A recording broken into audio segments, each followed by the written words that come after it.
Welcome to our channel I do great guys. मैं हूं आपका प्यारा दुलारा और मैथ्स का सहारा अभिषेक सर। तो कैसे हैं आप लोग? मैं फिर से इंट्रो चुरा रहा हूं पर पूछ रहा हूं कैसे हो यार, बढ़िया हो ना? तो चलो चलते हैं आगे। 7.2 तक हम इस चैप्टर को खत्म कर चुके हैं। तो तुम लोगों ने देख लिया होगा वीडियो को, काफी अच्छा रिस्पॉन्स भी आ रहा है। अच्छा है, अच्छा, बस कमेंट और कर दिया करो तो और अच्छा हो जाएगा यार। है चलो ठीक है, कोई नहीं, कर दोगे धीरे धीरे। और 7.3 हम लेके आ रहे हैं आपके लिए अगला पार्ट, फिर हमारा 7 चैप्टर भी फिनिश हो जाएगा। फिर कमेंट में जरूर बताना कि कौन सा चैप्टर ज्यादा हार्ड है तो उसको स्टार्ट करेंगे, उसको पहले स्टार्ट कर देंगे। चैप्टर तो सारे ही कराने वाले हैं हम लोग यार, कैसी टेंशन लेते हो? साइंस भी आने वाला है कुछ दिनों में, क्या दिक्कत है यार अभी। चलो तो फिर चले स्टार्ट करते हैं।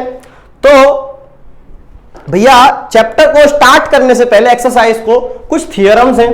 तो जैसे कि मैं हर एक्सरसाइज के पहले थियरम्स की बारी बताता हूं आप लोगों को कि थियरम्स कैसे प्रूव करने, क्योंकि थियरम्स प्रूव कर दोगे उसके बाद ही तुम लोगों को सम्स में थोड़ा आ पाएगा। तो चलो भाई, हमारी 7.4 की थियरम कहती है एस एस कॉन्ग्रुएंस रूल के जी एफ की तरह लग रहा है। S S S S S नहीं, एस एस एस, तीन साइड है ना। तो हमने पहले पढ़ा सास, एस ए एस यार, सास बहू नहीं यार। उसके बाद हमने पढ़ा आशा, ए एस ए। उसके बाद हमने पढ़ा आस, ए एस, है ना। अब हम पढ़ने वाले हैं एस एस एस। तो भाई S S S congruent rule जो है, अगर तीनों साइड दो ट्राइंगल्स की इक्वल होती है तो वो दोनों ट्राइंगल्स क्या हो जाते हैं भैया? कॉन्ग्रुएंट हो जाते हैं। ये हम आप लोग को बता चुके हैं कि नहीं बता चुके? बिल्कुल बता चुके हैं। ठीक है, कॉन्ग्रुएंट तो पता ही होगा ना, बताया था कि जो एक दूसरे को कवर कर ले एकदम, ना इधर से ज्यादा दिखे ना इधर से ज्यादा दिखे, वो कॉन्ग्रुएंट होते हैं। फिर से रिवाइज हो गया तुम्हारा। चलो तो भाई हम इस थ्योरम को अब प्रूव करते हैं। हमको थ्योरम को प्रूव करने के लिए सर पहले तो ट्राइंगल चाहिए। ओके सर भैया, हम ट्राइंगल भी ले लेते हैं।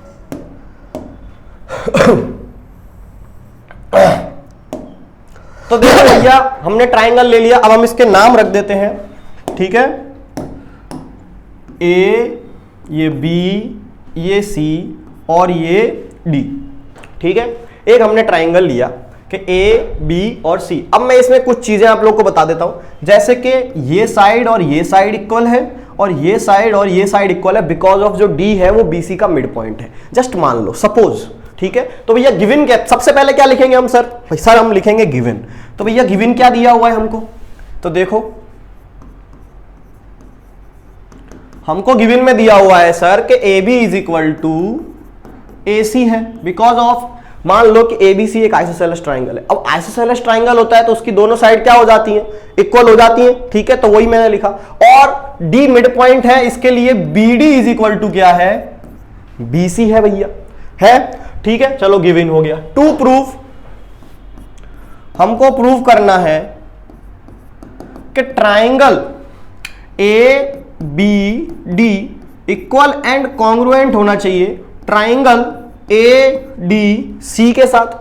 हम इस थ्योरम को प्रूव कर रहे हैं, इसके लिए हमने ये सपोज किया। हमारे पास क्वेश्चन नहीं है, जस्ट मैं तुमको एक एग्जांपल से बताना चाहता हूं कि ये थ्योरम वर्क कैसे करती है। ओके, तो हमको दो चीजें दी हुई हैं। हमको ये भैया ट्राइंगल को प्रूव करना है, एस एस एस से प्रूव करेंगे इसको हम। तो चलो भाई प्रूफ लिखते हैं अब हम अपना। सर परिवर्तन संसार का नियम है, पेन चेंज कर लीजिए। अरे बिल्कुल कर लेते हैं यार, तुम कहो और हम ना करें, ऐसा हो सकता है क्या? ठीक है, तो आगे चलते हैं। स्माइल को छोड़ के, थोड़ी स्माइल आ जाती है कभी कभी। चलो प्रूफ। अब देखो ए बी डी, जिसमें हमको पता है भैया इन ट्राइंगल, पहले सबसे पहले क्या लिखेंगे सर? आपने बताया कि in triangle A B D and triangle A D C लिख दिया हमने, लिख दिया।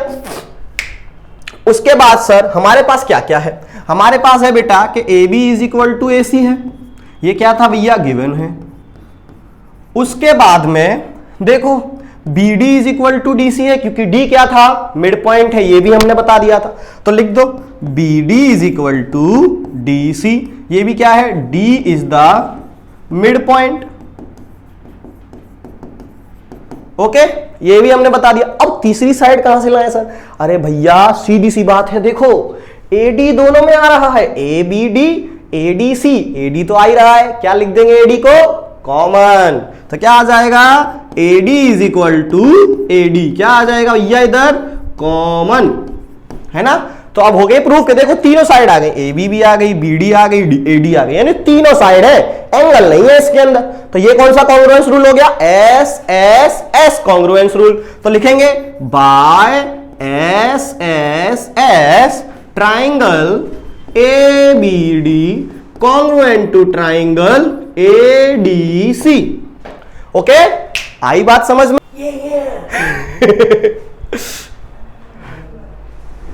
तो आई बात समझ में, A B D congruent to triangle A D C. Okay, ये हमने एस एस एस से क्या कर दिया भैया?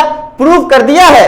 अब हमारी थियरम भी हमको समझ में आ चुकी है, तो थोड़ी सी बॉडी की शोइंग अप कर लेते हैं। तो बताओ, बॉडी बढ़ रही है दिन ब दिन के घट रही है?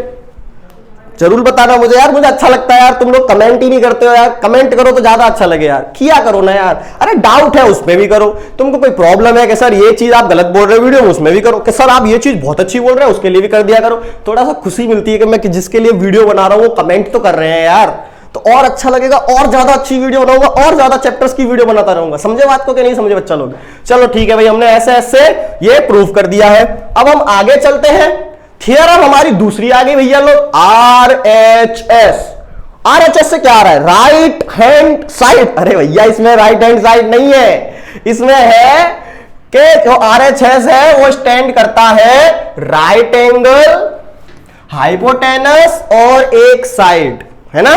किसके लिए स्टैंड करता है? एक राइट एंगल होना चाहिए और एक हाइपोटेनस होना चाहिए और एक क्या होनी चाहिए? साइड होनी चाहिए। अगर ये तीनों चीजें दो ट्राइंगल के अंदर आ जाती तो वो ट्राइंगल्स भी क्या हो जाएंगे? कॉन्ग्रुएंट हो जाएंगे। ठीक है, चलो भाई इसको भी एक एग्जांपल से देख लेते हैं। ठीक है, बस मैं तुमको पहले ये चीजें कुछ चीजें बताना चाहूंगा कि हाइपोटेनस क्या होता है, राइट एंगल ट्राइंगल क्या होता है।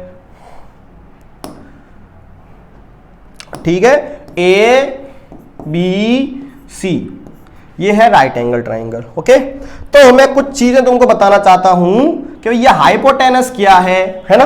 तो तुम्हें भी पता होगा कि राइट एंगल के जो सामने वाला होता है, जो एकदम फिसलनी स्लिप वो करते हो ना तुम, स्लाइडिंग, ठीक है, जो स्लाइडिंग वाला पार्ट है वो क्या है हमारे लिए? हाइपोटेनस है भैया, हाइपोटेनस। ये ऐसे इस एंगल का हाइपोटेनस, ऐसे ही उधर साइड वाले ट्राइंगल का भी हाइपोटेनस। दो ट्राइंगल होते हैं कॉन्ग्रुएंट करने के लिए, तो दोनों का हाइपोटेनस क्या होना चाहिए?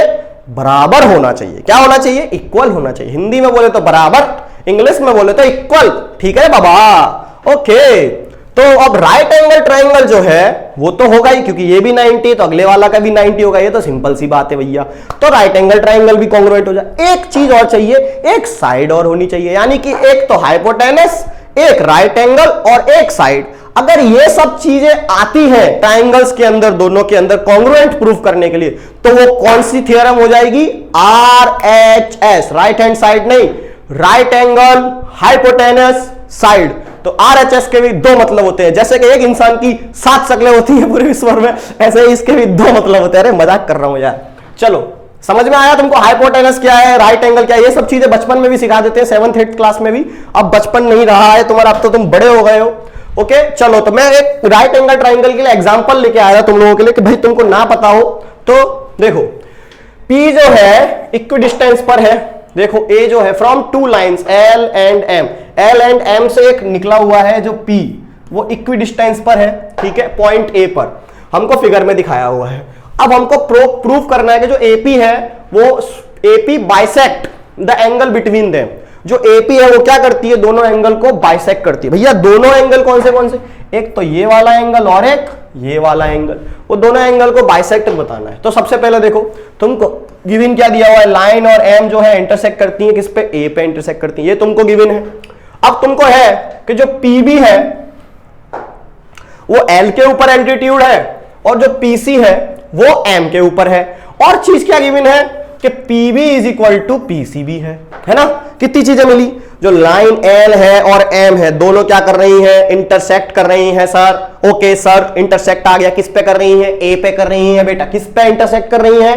A पर। उसके बाद में जो P है, PB, वो किसके ऊपर एल्टीट्यूड गिर रहा है? L वाली के ऊपर एल्टीट्यूड, मतलब वो जो बनाया ना, मैं ये बनाया ना इसमें ऐसे T वाला शेप, उसका मतलब होता है एल्टीट्यूड। क्या मतलब होता है उसका?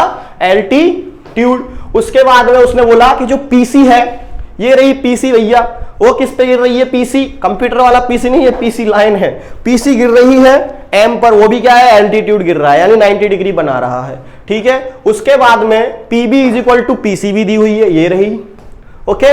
अब तुम्हें you are to show that के angle PAB is equal to angle PAC होना चाहिए, ठीक है। Angle PAB is equal to angle क्या होना चाहिए, पीएसी होना चाहिए, ओके। हमको ये प्रूव करना है, तो देखो सबसे पहले हम क्या करेंगे, let us consider triangle PAB and triangle PAC. दो ट्राइंगल ले लो, एक ले लिया हमने पीएबी और एक ले लिया हमने पीएसी। हमको इन दो ट्राइंगल में देखो PB is equal to PC क्या है, गिवन भाई हमने इसमें दी हुई थी, देख लो भैया PB is equal to PC given है, क्योंकि दोनों एल्टीट्यूड हैं, ओके, इक्वल एल्टीट्यूड है। उसके बाद में देखो एक 90 डिग्री, देखो भैया जो पी एल्टीट्यूड गिर रहा था सी पे वो भी 90 हो गया, और बी पे भी वहां पे भी गिर रहा था एम पे, एल पे और एम पे दोनों पे एल्टीट्यूड गिर रहा था, तो दोनों 90-90 बनाएगा कि नहीं बनाएगा एंगल, तो दोनों 90-90 हो गया। अब देखो भैया जो पीए है वो दोनों के लिए हाइपोटेनस है। अब सर बोलोगे आप कि सर हाइपोटेनस कैसे, तो मैं सब मिटा देता हूं, ओके। अब फिर तो मैं बताता हूं, देखो ये मेरा एंगल है, मैंने क्या बोला था, एंगल के एकदम सामने वाला, एंगल के सामने क्या है, एपी है, इधर से भी एंगल के सामने क्या है, एपी है। जब जो एंगल के एकदम सामने होता है तीर की तरह, वही क्या होता है हमारा, हाइपोटेनस होता है, ठीक है। तो जो ये क्या है, ये क्या बन गया, हाइपोटेनस बन गया, यानी देखो राइट एंगल, हाइपोटेनस और साइड, आरएचएस से क्या हो गया, ये कॉन्ग्रुएंट हो गया।